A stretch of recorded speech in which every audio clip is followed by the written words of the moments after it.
ভগবান শ্রীকৃষ্ণের রসপ্রেমে আপ্লুত ভক্তকুল।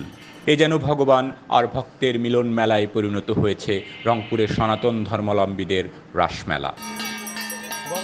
আজকে এই পরেশনাথ মন্দিরে এসে অনেক ভালো লাগছে। আমাদের রাসমেলা সবে আজকে শুরু, তো অনেক ভালো লাগছে। অনেক দর্শনার্থী এসেছে, আমরা দেখলাম ঘুরে ঘুরে মেলা, খুব ভালো লাগতেছে। আমরা এনজয় করতেছি, অনেক ভালো লাগতেছে। প্রতিমা শিল্পীরা তাদের প্রেম রস দিয়ে বানিয়েছে দৃষ্টিনন্দন অনেকগুলো প্রতিমা।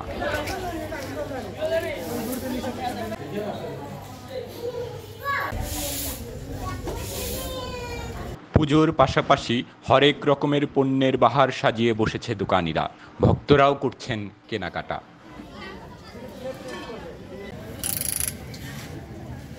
উদ্বোধনী অনুষ্ঠানের বিশেষ অতিথি শ্রী গিরিধারী দাস, পরিচালক ইসকন রংপুর, রাসযাত্রা বা রাসমেলার প্রতিপাদ্য বিষয়ে তুলে ধরেন।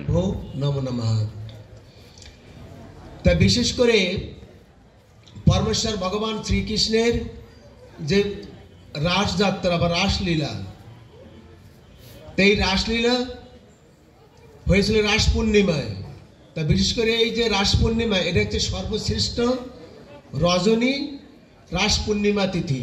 উদ্বোধনী অনুষ্ঠানের সভাপতিত্ব করেন বীর মুক্তিযোদ্ধা রামকৃষ্ণ সোমানী। রাসমেলার প্রধান অতিথি শিবলি কাউসার, ডিসি ক্রাইম রংপুর, প্রথমেই শুভেচ্ছা জানান সনাতনী ধর্মাবলম্বীদের। তিনি আরও জানান, এই অনুষ্ঠানের প্রধান অতিথি হওয়ার কথা ছিল আমাদের সম্মানিত পুলিশ কমিশনার মহোদয়।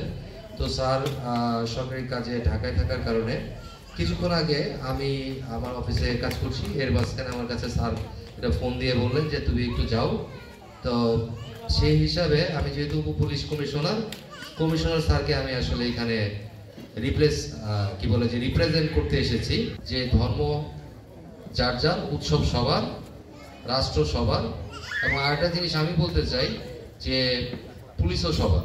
আমি একটুটুকু নিশ্চয়তা দিতে চাই যে যতদিন আমরা রংপুরে সার্ভ করব ততদিন পর্যন্ত আপনাদের সনাতন সম্প্রদায়ের যে কোনো অনুষ্ঠান, যে কোনো পূজা পার্বণ এবং যে কোনো ধরনের অনুষ্ঠান আপনারা নির্বিঘ্নে পালন করতে পারবেন, এবং আমাদের পক্ষ থেকে সর্বোচ্চ আন্তরিকতা আমি পুলিশ কমিশনার স্যারের পক্ষ থেকে এনশিওর করতে চাই।